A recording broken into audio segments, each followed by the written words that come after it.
যেহেতু রমনা থানারই আমি একজন নাগরিক এবং এখানেই আমার ভোটিং সেন্টার, সো আমি ভাবলাম যে এবং তারা অনেকদিন ধরে আমাকে এমনিতে যখন আমি প্রচারণায় বের হয়েছি আমাকে সিকিউরিটি দিয়ে আসছিলেন। সেই জায়গায় কী কারণে আসলে সার্বক্ষণিক আমাদের সাথে যে পার্সোনাল সিকিউরিটি গার্ডম্যান দেওয়ার কথা সেটা আমাকে বারবার আশ্বাস দিয়েও আলটিমেটলি আমরা তাদেরকে দেখিনি মাঠে কাজে আসতে। সেটার একটা জবাবদিহিতার জন্যই আমি আসলে সেই থানায় গিয়েছিলাম যে আসলে কোনো সমস্যা হয়েছে কি না। এবং আমাদের যারা স্পেশাল ব্রাঞ্চ আছে তারা আমাকে বারবার করে বলেছে যে আমরা শুধুমাত্র হোম মিনিস্ট্রির একটা লেটারের জন্য অপেক্ষা করছি। তারা আমাকে বলেছে আমাকে কোন গানম্যান দেওয়া হবে সেই ক্ষেত্রেও অনেকে নিজে থেকে মতামত জানিয়েছে যে আমি যেতে চাই। সো যেই জায়গা থেকে আসলে গানম্যান দেওয়া হয় আমাদের সিকিউরিটিতে সেখানেই অনেক আগ্রহী মানুষ ছিলেন। তারা এটাও জানিয়েছেন যে আমার সিকিউরিটি নিয়ে তারা উদ্বিগ্ন, কিন্তু তারা মুভ করতে পারছে না কেবলমাত্র স্বরাষ্ট্র মন্ত্রণালয়ের একটা চিঠির অভাবে। আপনারা জানেন এই গত বছরেরই এপ্রিলে সারা বাংলাদেশে একটা ভাইরাল নিউজ হয়েছিল মেঘনা আলমকে নিয়ে একটা মিথ্যা অপবাদ দেওয়ার। তখন কোনো কাগজ ছিল না। আমাকে যে তুলে নিয়ে যাওয়া হয়েছিল আমার বাসা থেকে, আইনি পদ্ধতিতে যে কাগজের প্রয়োজন হয় একটা ফর্ম্যালিটি, কোনো কাগজ ছিল না, কোনো মামলা ছিল না, কোনো এফআইআর ছিল না, কোনো লিগাল কমপ্লেইন, কোনো ইনফর্মাল কোনো কমপ্লেইন, দেয়ার ওয়াজ নাথিং। কিন্তু এক্সকিউজ ছিল কোনো এক প্রভাবশালীর সাথে ইনফর্মালি কথা বলতে গিয়ে আমাদের স্বরাষ্ট্র মন্ত্রণালয়ের কারো মনে হয়েছে তাকে ইমপ্রেস করার একটা সুন্দর উপায় হচ্ছে সে যাকে নিয়ে কথা বলছে তাকে অবৈধভাবে ভয় দেখিয়ে তুলে নিয়ে আসা। এই যে ডিসিশনটা, স্বরাষ্ট্র মন্ত্রণালয়ের এই যে ডিরেক্টিভটা কোনো রকমের আইন না মেনে, তখন কিন্তু তারা এই ফর্মাল কাগজের জন্য অপেক্ষা করেনি। তখন যে এজেন্সিগুলো, তখন যে অফিসারগুলো চলে এসেছিল একজন নিরীহ নিরাপরাধ মানুষকে শুধু ভয় দেখাতে, শুধু আমি জানি না আসলে আমাকে তুলে নিয়ে তারা কি করতো। তখন আমি যে লাইফটা করেছিলাম আলহামদুলিল্লাহ সেটা আমার জীবন বাঁচিয়েছে, কারণ সেই লাইফটা হওয়ার পরে আমাকে কোনোভাবে কোনো মিথ্যা, কোনো ড্রাগস বলা বা কোনোভাবে আমার উপর কোনো আক্রমণ করা কোনো কিছুই তাদের পক্ষে সম্ভব হয়নি, কেননা it was all captured on camera. কিন্তু আমাকে যখন নিরাপত্তা দেয়া আমার অধিকার, এই যে আমাদেরকে সরকার একটা ম্যান্ডেট বলেছে স্বরাষ্ট্র মন্ত্রণালয়ের যে আপনি এমপি প্রার্থী হলে আপনাকে গানম্যান দিতে হবে, সিকিউরিটি দিতে হবে, এটা তো এখন আমার নাগরিক অধিকার।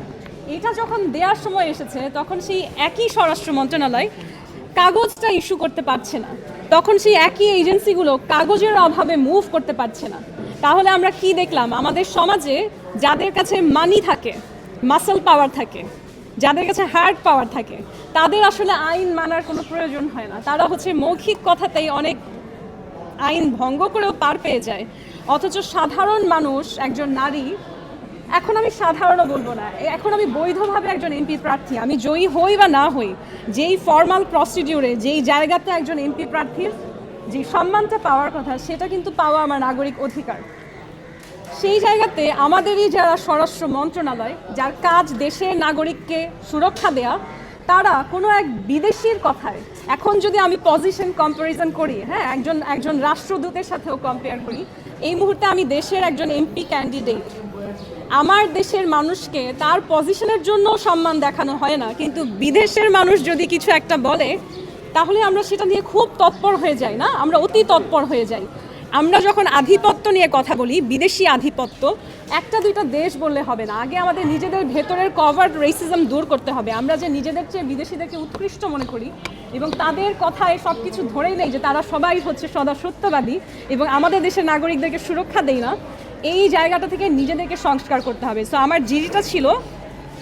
জিডিটা অ্যাকচুয়ালি ছিল নেগলিজেন্স অফ ডিউটি। আমার স্বরাষ্ট্র মন্ত্রণালয়ে একজন সাধারণ নাগরিক হিসেবে আমি যদি দেখি তারা তাদের দায়িত্বে অবহেলা করছে, গাফিলতি করছে, এটা আমার অধিকার আইনিভাবে একটা রেকর্ড রাখা যে তারা এই গাফিলতিটা করেছিল। জি, জয় পরাজয় মেনে নিবেন কিনা? দেখুন, every competition has win or loss, হ্যাঁ, and you have to accept and carry on in life, that's the motto.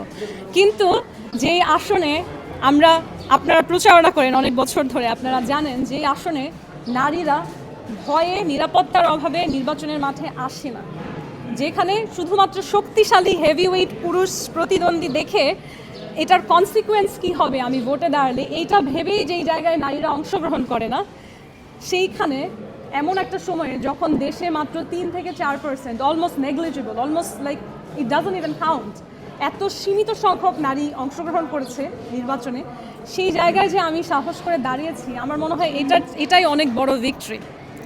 এবং এটা ভবিষ্যতের জন্য একটা ভালো এক্সাম্পল সেট করবে যে অন্য নারীরাও হয়তো আমাকে দেখে সাহস করে এগিয়ে আসবে। আমাদের দেশে অনেক মেধাবী, অনেক কর্মঠ, অনেক দেশপ্রেমী, অনেক ভালো পরিষ্কার অন্তরের নারী আছেন।